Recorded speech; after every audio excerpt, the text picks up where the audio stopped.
Good morning, everyone. It's your desert debutante here, hanging out in Jeddah. You can see right now I'm currently at the Jeddah Hilton.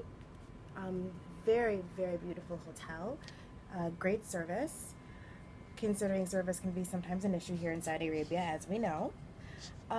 This morning, my video comes because I have had a couple conversations with several brown people who are considering coming out here to Saudi Arabia, and I wanted to share some of my insights that I guess I'm really talking more to people's parents, their moms, like how my mom was concerned and how I was concerned too, but your parents are always concerned at a different level than where you are concerned because they spend their whole life preparing you for a world that they're not entering.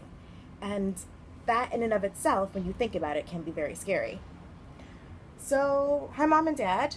This is the debutante. I've been in Saudi Arabia now for 8, almost 9 months.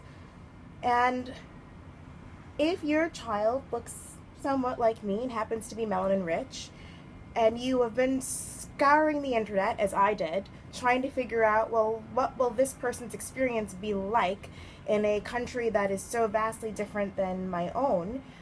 Mostly I'm talking to Americans. I have friends from around the world that are also melanin rich, and we'll get to that in a minute. But I want to say that your child, in terms of being here, will blend in just fine. Saudis come in a range of colors. I know that when you think about Saudi Arabia, when you think about the Middle East and the Gulf region, you think of fair-skinned Arabs. I mean, that's what I thought of. And I figured, okay, clearly I don't look like an Arab girl. Like there's not one feature on my body that is the same. I happen to have a full lips and a nice rounded nose and high cheekbones, but I don't fit in that way. And here that's totally okay because Saudis come in a range of colors. The first sets of Saudi women that I met, because I came out, with my abaya and my full head covering, they weren't really sure if I was Saudi or not. Because, like I said, Saudis come in a range of colors, so when you're out here and you do wrap up, or as a guy, you do decide to put on your thobe, you can blend in. And yes, guys, thobes and baseball caps are kind of a thing here. It's that sort of I'm new and trendy, so if that's the way you want to roll, I'll post some pictures on my site so you can take a look, but it's totally a thing.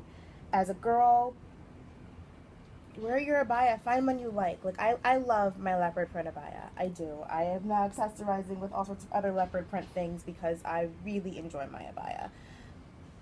Find a way that this will work for you. Find a fashion sense that this will work for you. And then when you're out and about, stay quiet. There are plenty of Saudi women that don't ever speak to people that are not family or that are not other women. So you can just stand there and point at things if you need to get your point across. There are ways for you to blend in. That being said, I will say that happens more in the bigger cities than if you're going further out into the countryside. The further out you go, yes, you will still blend in. Like when I'm out in Najran, there are all beautiful shades of brown, all kinds of brown. And these are not places where I think you'd have as many immigrants in them. So these are still Saudis of all different colors, different tribes. You will learn in a way that some of our fairer skinned counterparts cannot blend in. And it's a unique experience for them as well, because this is one of the few times where maybe it isn't always a great idea to run around with your nationality strapped across your chest. You learn a lot of things about home when you're away from home.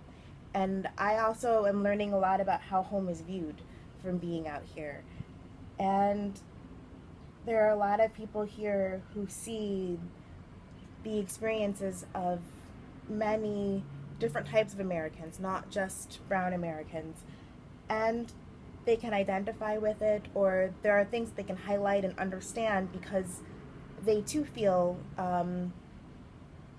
some of the unique experiences or encounters that we have had, they also can have. And so there's a relatability.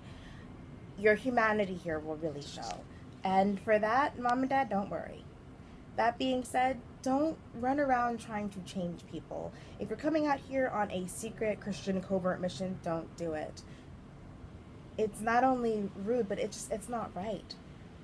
Do whatever it is for you. Do your thing. But don't try and impose your thing on others. And people here will not try to impose their life on you. I don't think anyone here has forcibly asked me if I want to join Islam. I have met people who are like, anytime you want to talk about it or learn more about it, I'm more than happy to talk. But they don't talk, it's not an open thing. It's not something that is pushed or the main part of discussion. And when it is discussed, it's discussed in the context of how it is part of daily life. The video that I made yesterday where I'm at the Nasif house, which is beautiful. It's I cannot wait for the renovations to be done. They're transforming this home that was once the home to King Abdulaziz. They're turning it into a museum for Hajj. And it's really meant for more people that are coming to Hajj, but people like me, lovely fun expats who love learning about the space that they're in, it's going to be a wellspring of information. And being at the top of Nasif House during Maghrib prayer, where I could hear the call to prayer from all around me, it's a beautiful experience. And you don't have to be Muslim to understand